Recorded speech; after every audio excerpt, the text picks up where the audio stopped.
आम लोगों को ये उनकी धारणा है कि ईवीएम में धोखा होता है। तो जब आम जनता की मांग ये है कि हमारा विश्वास इस पे नहीं है, आप मत पत्र से चुनाव कराएं, तो क्यों नहीं मत पत्र से चुनाव करा रहे हैं इसमें? क्या ईवीएम इस तरीके से चुनाव कराती है कि व्यक्ति के जो प्रतिनिधि जो अपोजिट में खड़े हुए हैं, क्या उनको खुद का वोट नहीं मिल रहा है? ईवीएम ने हमारा चैन और करार जो है बिल्कुल लूट लिया है। नमस्कार दोस्तों, आप देख रहे हैं एक भारत वंचितों की आवाज और आपके साथ मैं हूं राम बाबू गौतम। इस समय मैं लखनऊ में हूं और यहां पर एक धरना प्रदर्शन चल रहा है। एक कहावत है कि कौन कहता है कि आसमान में छेद नहीं होता है, एक पत्थर तो तबीयत से उछालो यारो। दिल्ली से एक आंदोलन शुरू हुआ है। सुप्रीम कोर्ट के कई वकील मैदान में आ चुके हैं कि जो चुनाव है इसमें पारदर्शी प्रणाली लागू हो, चुनाव में पारदर्शिता आए। और सुप्रीम कोर्ट के वकीलों के बाद लखनऊ में भी एक बहुत बड़ा धरना प्रदर्शन, यहाँ आंदोलन चल रहा है। आपने नाम सुना होगा संदीप पांडे जी का। भारत के जाने माने सामाजिक कार्यकर्ता हैं, मैग्सेसे अवार्ड विनर हैं, बहुत बड़ा पुरस्कार होता है। दुनिया में संदीप पांडे जी को लोग जानते हैं। संदीप पांडे जी की अगुवाई में लखनऊ में एक बहुत बड़ा आंदोलन शुरू हो चुका है। यह आंदोलन बीते कई दिनों से चल रहा है। और ये आंदोलन किस लिए है?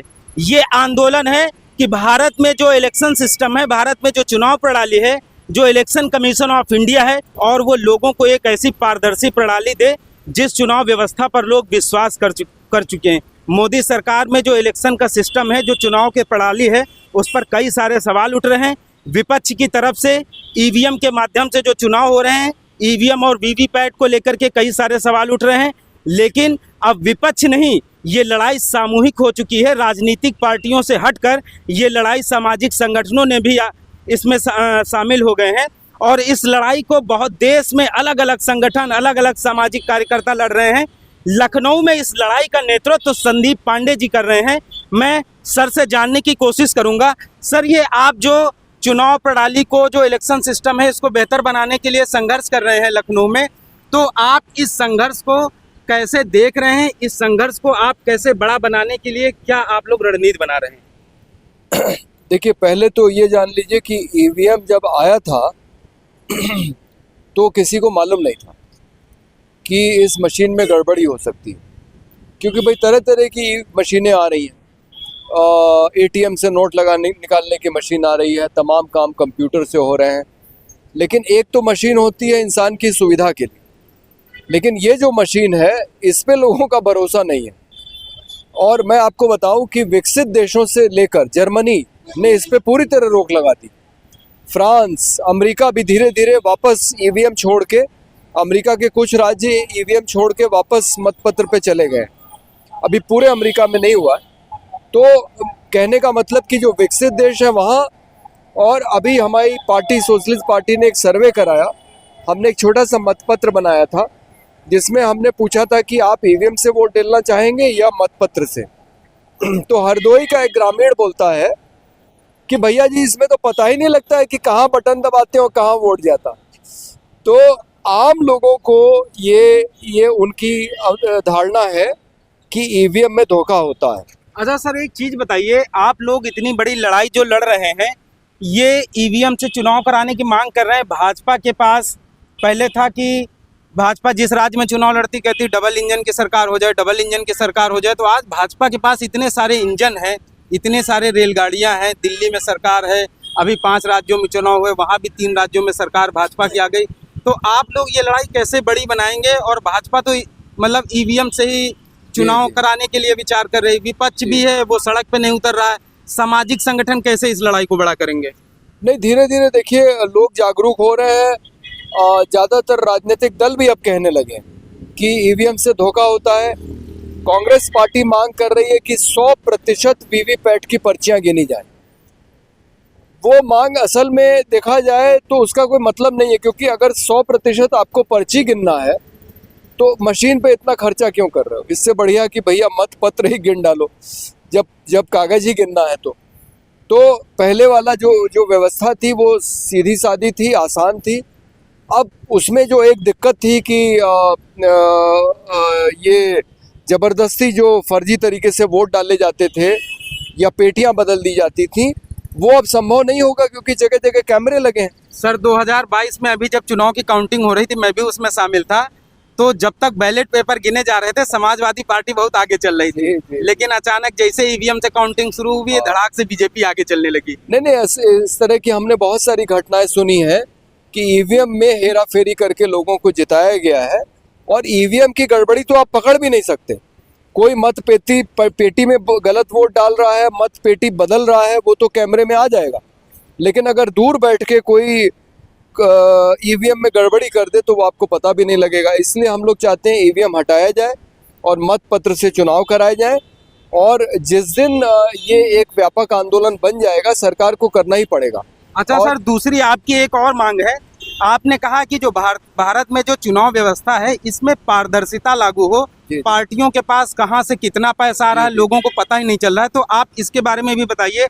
आपने अभी मैंने एक देखा था, आप बता रहे थे कि ये जो इलेक्टोरल बॉन्ड पार्टियों को मिल रहे हैं, तो ये पार्टियां चुप्पे से बुना लेती हैं, न चुनाव आयोग को पता चल पा रहा है, न जनता को पता चल पा रहा है। इस पर आप क्या कहेंगे? नहीं, ये तो बहुत देश के साथ धोखे की बात है कि भारतीय जनता पार्टी ने चुनाव में चंदे की एक ऐसी व्यवस्था बना दी है कि कोई भी कंपनी, पहले ये नियम था कि कंपनी अपने पिछले 3 साल के औसत मुनाफे का 7% ही चुनावी चंदा दे सकती थी किसी दल को या एक से ज़्यादा दलों को भी, लेकिन वो सीमा हटा दी गई 7% की।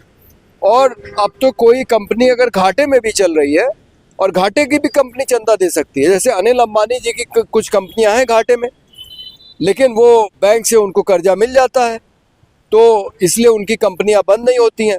तो बैंकों से पिछले 5 साल का आंकड़ा है 10 लाख करोड़ रुपया ऋण लिया गया बैंकों से, जिसको कि माफ़ कर दिया गया, जिसको कि एनपीए कहते हैं। तो एक तरफ इतनी बड़ी रकम जो कर्जे में ली गई उसको माफ़ कर दिया गया, और दूसरी तरफ ये आंकड़ा है कि 10,000 करोड़ रुपया आया है चंदे में, चुनावी बॉन्ड से सिर्फ। और चुनावी बॉन्ड की ऐसी व्यवस्था है कि कोई भी दल जाके स्टेट बैंक ऑफ इंडिया से खरीद सकता है और वो पार्टी को दे दे, और चुनाव आयोग को बताने की जरूरत नहीं। अब हमारी जैसी छोटी पार्टी अगर हमें कोई 20,000 रुपए का चंदा दे दे तो हमें चुनाव आयोग को उसका नाम, पता, पैन कार्ड नंबर बताना पड़ेगा।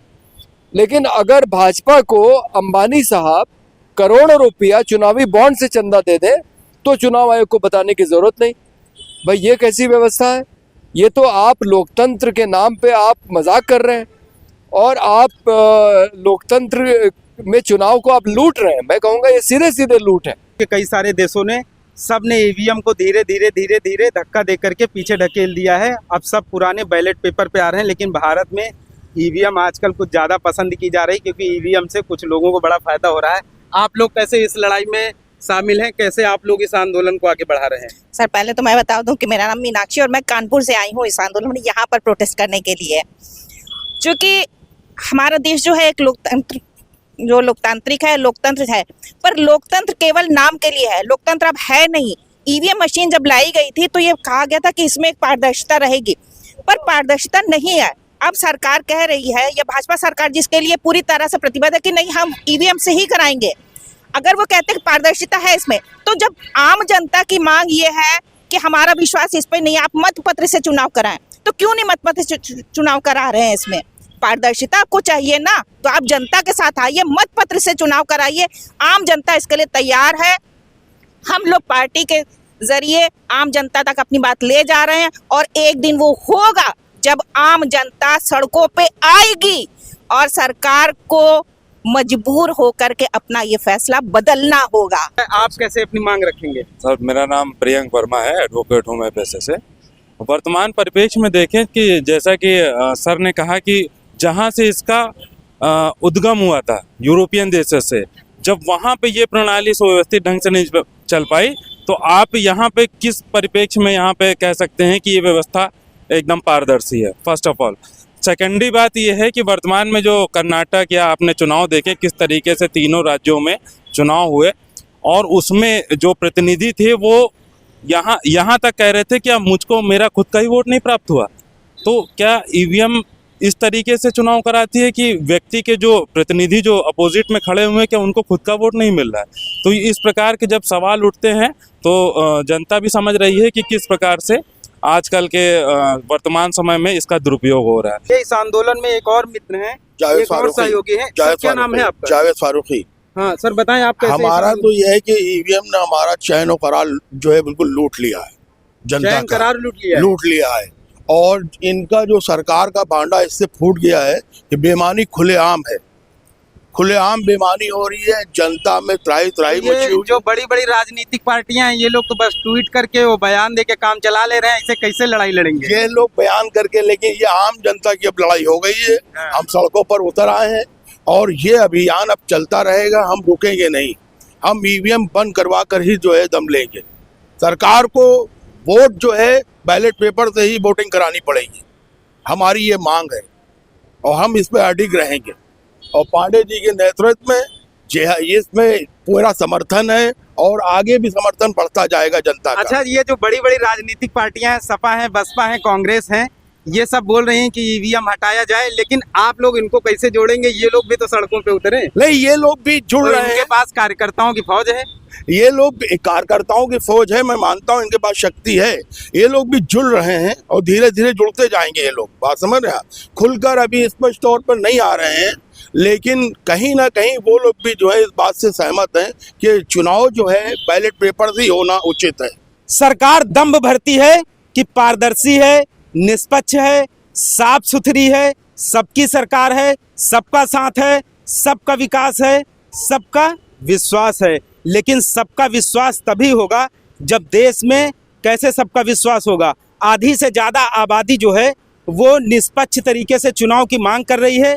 सभी जितनी भी विपक्षी पार्टियां हैं वो कह रही हैं कि चुनाव में साफ सुथरी व्यवस्था हो, ईवीएम को हटाया जाए। सामाजिक संगठन भी मैदान में उतर चुके हैं कि ईवीएम पर उनको भरोसा नहीं है। चुनाव आयोग को लोगों के इन आंदोलनों को, धरना प्रदर्शनों को दिल्ली से लेकर के देश के जो दूसरे राज्यों में आवाज़ें उठ रही हैं, चुनाव आयोग को जनता की इन आवाज़ों को सुनना चाहिए और एक बार सोचना चाहिए कि इस चुनाव प्रणाली को कैसे बेहतर बनाया जाए, कैसे निष्पक्ष बनाया जाए, कैसे पारदर्शी बनाया जाए, जिससे कि लोकतंत्र पर जनता का विश्वास बना रहे। मित्रों, आपसे गुजारिश है कि आप एक भारत चैनल को ज़्यादा से ज़्यादा लोगों तक पहुंचाते रहें, शेयर और सब्सक्राइब करते रहें, जिससे कि वंचितों की आवाज़ को सत्ता के शीर्ष तक पहुंचाया जा सके। धन्यवाद।